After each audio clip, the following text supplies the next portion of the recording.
my screen? Yes, now we can see it. Thank you. Thank you. Yeah, so just going to speak about themes in water diplomacy, and I want to go straight to my talking points. I want to observe that the UN estimates that 2/3 of the world population could face water stress by 2025.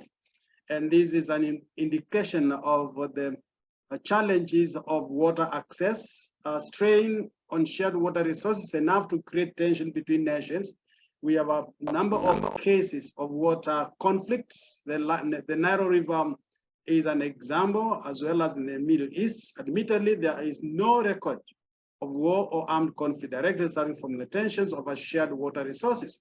I know this is very theoretical, but water could cause war, or it could cause misunderstanding, and this is because of the water stress. The UN and other international players recognize the vulnerability of shared water in war or being used as a weapon during war, and as enhanced cooperation where opposition parties have shared need for water. So it is an important point that we need to mark, that water is related to peace. So if the world is to have peace, then we need water access. In 2018, the European Union, through Foreign Affairs Council, adopted water diplomacy framework. And this is where we get our concept from. And this concept recognized international cooperation as essential in preventing conflict and promoting global peace and security.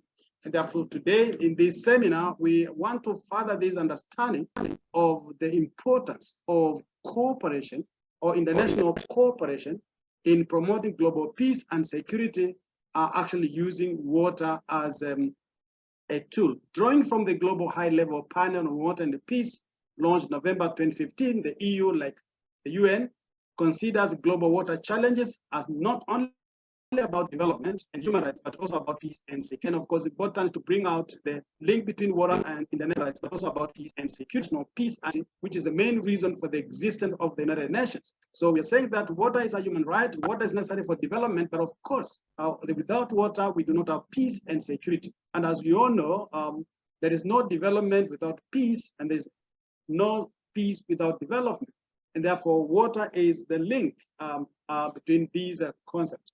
The Global High-Level Panel on Water and Peace was tasked with developing proposals intended at strengthening global frameworks that would not only prevent and resolve water-related conflicts, but also facilitate the use of water as a crucial element of fostering peace and enhancing the relevance of water issues in national and global policy making. And that's why water diplomacy becomes very important.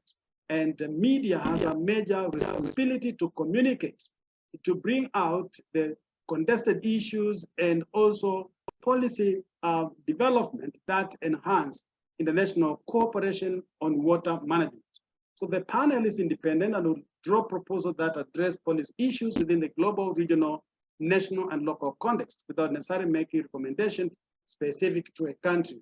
And that indicate that water is a global resource, and therefore its availability, access, and management require global cooperation, and that's why we want to speak about water diplomacy. The panel has a specific focus that touches on 4 main themes. 1, identify legal, economic, financial, and institutional mechanisms to incentivize multi-sector and transboundary water cooperation. Is a very major theme that if we want to have access to water, then there should be legal, economic, and financial, as well as institutional mechanisms. And the second objective of the panel is to examine how to cope with and prevent water-related conflict, that is transboundary and in the sector, exploring potential mechanisms to promote hydro-diplomacy. And thirdly, promote effective implementation of the Global Water Conventions, promote best practices in water cooperation. This basically is the content and substance of water diplomacy, and that's why it's very important for media to be able to bring this, what is happening in the industry currently, and what actually are the good practices in different parts of the world. Several UN agencies, such as United Nations Environmental Program, United Nations Development Program, United Nations Educational, Scientific and Cultural Organization, World Health Organization, Food and Agriculture Organization, and United Nations Industrial Development Organization are actively engaged in water diplomacy one way or another. So it is a global concern, and therefore all the UN agencies have taken a keen responsibility on engaging in water diplomacy. The coordination of their efforts have led to the development of other platforms, entities, and themes to guide the discussions and efforts in management of the changing modern water-related issues affecting all the players, all stakeholders. So this highlights the global importance of water as a resource.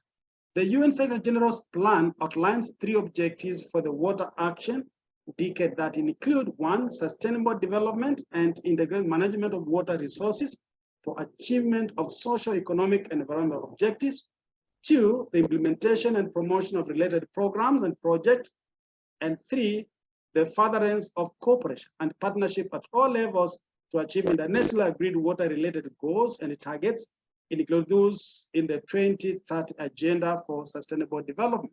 So the UN Secretary General has come up with Water Action Decade, and this decade is hung up on these 3 objectives. They give us, you will appreciate there is a lot of disconnect in this discussion, but just to highlight a few things. Other things like transponder water management, environmental protection as also an important theme. And now we have a substantive issue about integrated water resource management, which is a holistic approach to managing water resources, takes into account the interconnected of various water uses and users. The aim is to balance the competing demands for water and ensure sustainable use of water resources to the benefit of all stakeholders. Therefore, integrated water resource management consider the physical, chemical, biological, socio-economic aspects of water resources and their management. So these are important issues, and the components include water assessment planning, water allocation and uses, water protection and conservation, and water governance. So integrated water resource management is an important concept that journalists need to pay attention to. Overall, IWRA is a comprehensive and participatory approach that seeks to balance economic, social, and environmental objectives and ensure the sustainable use of water resources for the current and future generations.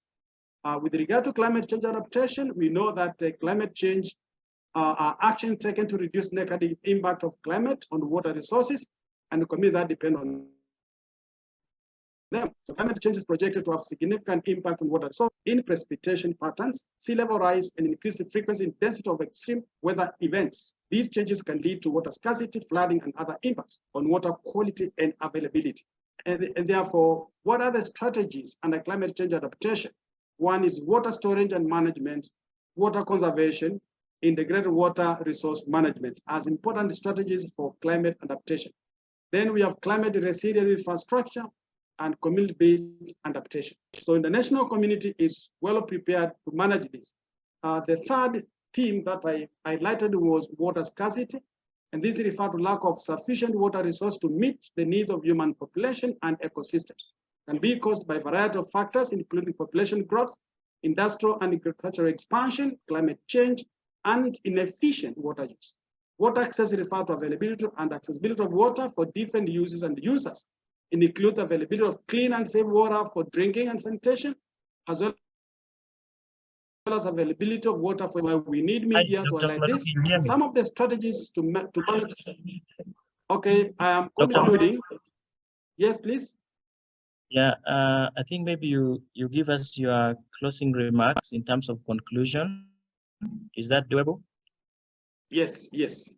Okay, my closing remarks are that we appreciate this effort by both the water diplomats and Africa Water and Africa 21, and the University of Nairobi is really willing to partner with stakeholders in water diplomacy. We are very pleased to have been involved, 3 of my colleagues are in this call, and therefore I want to wish all those involved in the planning, management, and those who are going to go through the 1-week training success.